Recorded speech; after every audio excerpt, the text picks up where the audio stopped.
Well, hey there, guys and gals. It's otherworldly identity crisis time. Did you know that on the date I was born, in the fall of 1965, there were more reported UFO sightings than any other day in history? I know this is true because I read it in Reader's Digest when I was 10 years old, and it made a big impression on me. I mean, it explains so much. And really, is it so far-fetched?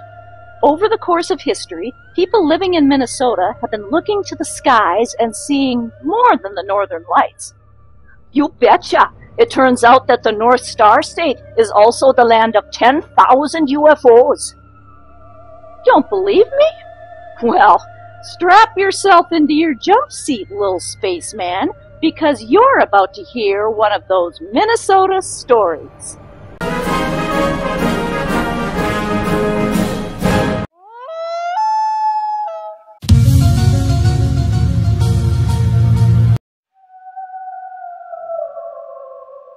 The so-called modern UFO era began June 24, 1947, when private pilot Kenneth Arnold reported seeing 9 silver disc-shaped objects flying at an incredible speed around Mount Rainier in Washington state. But people reporting strange things in the sky goes back a whole lot longer, even in a place like Minnesota, where the people are known for being sensible. The creation story of the Ojibwe tells of the time when the Anishinaabe people lived on the east coast of North America before they began migrating inland about 1,500 years ago, eventually settling in the Great Lakes region and occupying the northern half of what became the state of Minnesota. In 1954, amateur photographer and ethnologist Monroe Killey acquired a birch bark scroll at Net Lake, Minnesota. It related, "One day a small seashell emerged from the waves of the Great Sea and hovered over the land of the Anishinaabe, where it remained for a long time. It frightened the men, women, and children, puzzled the wise and learned medicine men. The medicine men and women went into seclusion and kept vigil until one of the elders received a dream. He dreamed of a land to the west where the sun sank. The vision of the setting sun was to him as beautiful as that of the dawn. When he related his dream to his people, they interpreted his vision as a sign to return to their homeland, which all, except the very ancient, had forgotten. The elders remembered a previous land and existence only in story. The medicine people told the leaders the meaning of the seashell, and the leaders immediately commanded the Anishinaabe to dismantle their lodges and prepare to go on a long journey."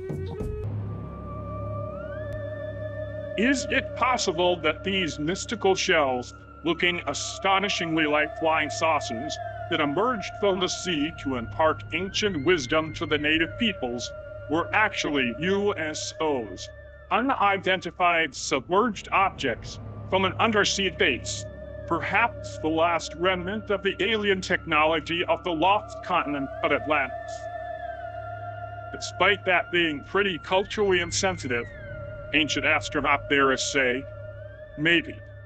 There's another native legend from a later date of the mysterious Sky Man. In 1930, a cultural historian collecting Native American lore discovered this weird tale.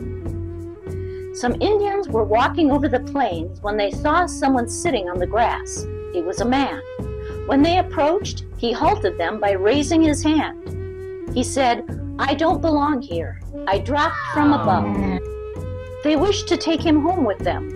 He told them to go home and clean the place where he was to stay. Then he would return with them. After they had done this, they came back for him. He was a nice-looking man, clean and shining bright. He stayed with them. Every day at sundown, he watched the sky.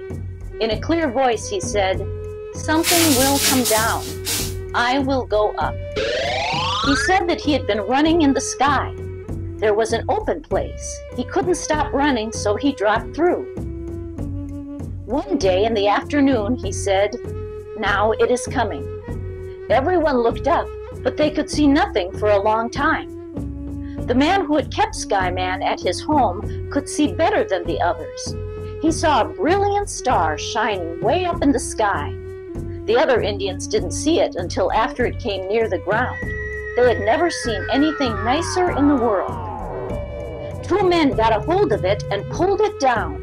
Skyman got into it. Then it rose and he was gone. They had tried to get him to stay, but he said that he must go. He is up there yet. You can see him on clear nights.